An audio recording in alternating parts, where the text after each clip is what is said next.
আচ্ছা, এবার আমরা পড়বো আইসোমেরিজম। আইসোমেরিজমের মধ্যে কি কি আসবে? আইসোমেরিজম কাকে বলে? আইসোমেরিজম হচ্ছে same molecular formula, same molecular formula but different structural formula, যেটা শুরুতেই বললাম, স্ট্রাকচারাল ফর্মুলা, ওদেরকে আমরা বলবো আইসোমার্স। ফর এক্সাম্পল, আমি একটা এক্সাম্পল নিলাম, এই দেখ C2H6O, এটা একটা মলিকুলার ফর্মুলা, এর দুটো স্ট্রাকচার আছে। কি এক স্ট্রাকচার আছে? CH3CH2OH, ওকে। আর একটা কি স্ট্রাকচার আছে? CH3OCH3। এখন তোদের মধ্যে হয়তো কোনো এই কোয়েশ্চেন আসেনি, বাট আমি এই কোয়েশ্চেনটা বলি, তোদের বলবি স্যার এই যে ফর্মুলাটা হলো, এরকম ফর্মুলা হলো স্যার, আরও তো ফর্মুলা বানাতে পারি।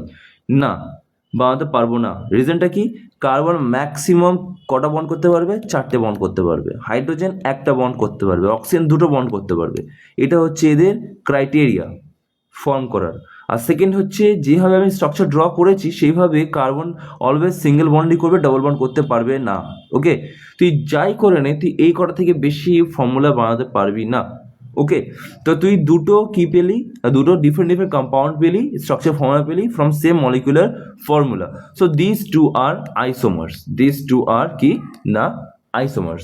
নাও আইসোমারিজম দু ধরনের হতে পারে, চেইন হতে পারে, মানে দু ধরনের হতে পারে মেনলি, একটা হচ্ছে স্ট্রাকচার, একটা হচ্ছে স্টেরিও আইসোমার। স্টেরিও আইসোমার সিলেবাসে নেই, আমি ডিসকাস করব না, আমরা স্ট্রাকচারাল আইসোমার ডিসকাস করব। স্ট্রাকচারাল আইসোমার দু ধরনের হতে পারে, দু ধরনের অনেক ধরনের হতে পারে। ফার্স্ট হচ্ছে আমাদের চেইন, সেকেন্ড হচ্ছে আমাদের ফাংশনাল, থার্ড হচ্ছে আমাদের মেটামেরিজম, আর ফোর্থ হচ্ছে আমাদের পজিশনাল। নাও এই চারটে কি কি? ফার্স্ট, চেইন মানে কি? চেইন মানে হচ্ছে সেম স্ট্রাকচার থাকবে কিন্তু চেইনের মধ্যে ডিফারেন্স থাকবে। তার মানে দেখ, C4H 4 2 8 9 10, এর থেকে আমি ক ধরনের স্ট্রাকচার পেতে পারি? প্রথমে তো এই স্ট্রাকচার হয়ে গেল, তারপরে আমার সি, এদিকে সি, এদিকে সি, এদিকে সি স্ট্রাকচার হয়ে গেল। আর কি হতে পারে? 1 2 3 4, আর কিছু হবে না, এই কটা স্ট্রাকচারই হবে। ঠিক আছে, এবার দেখ এখানে বাকিটা হাইড্রোজেন দিয়ে বসিয়ে দে, হাইড্রোজেন দিয়ে ভরে দে। H H H H H H H H. Similarly এখানেও CH3 হবে, এখানেও H3 করব, এখানে H3 করব, আর এখানে একটা H বসিয়ে দেবো, তাই না? তো দু ধরনের স্ট্রাকচার পেলাম। দিস টু আর কি চেইন আইসোমার। কেন? এখানে লম্বা চেইনের মধ্যে 4টে কার্বন আছে, এখানে লম্বা চেইনের মধ্যে আমাদের জাস্ট 3টে কার্বন আছে, তো এটা চেইন আইসোমার হয়ে গেল।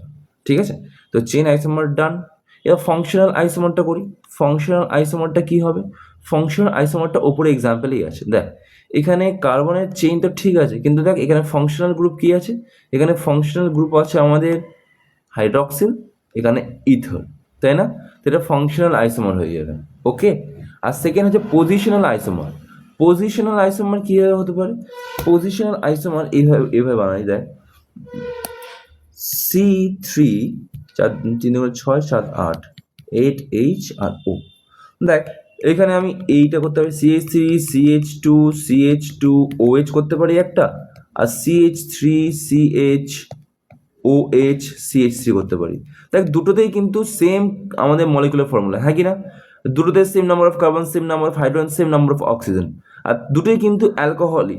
কিন্তু ফার্স্ট অ্যালকোহলটা হচ্ছে যেখানটায় এন্ড কার্বনের সাথে হাইড্রক্সিল গ্রুপটা কানেক্টেড রয়েছে, আর এইটা সেকেন্ডটাতে যে হাইড্রক্সিল গ্রুপ আছে ওটা সেকেন্ড কার্বনে কি হয়েছে না কানেক্টেড রয়েছে। দুটো ডিফারেন্ট, মানে পজিশনটাই ডিফারেন্ট।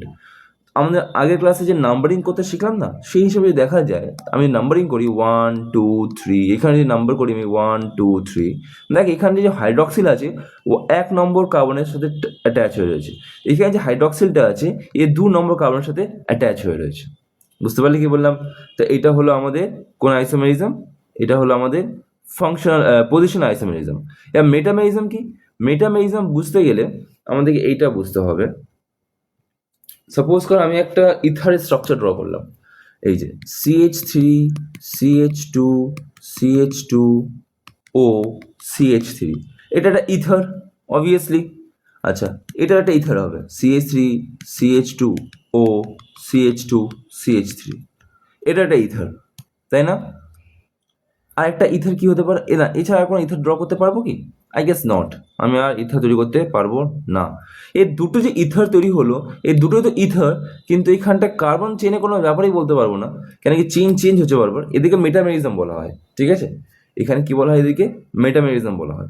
তো এদের মেটামেরিজম এক্সাম্পল, ভয় পাওয়ার দরকার নেই, মেটামেরিজম খুব একটা এক্সামে আসে না, আর আই গেস আসবেও না।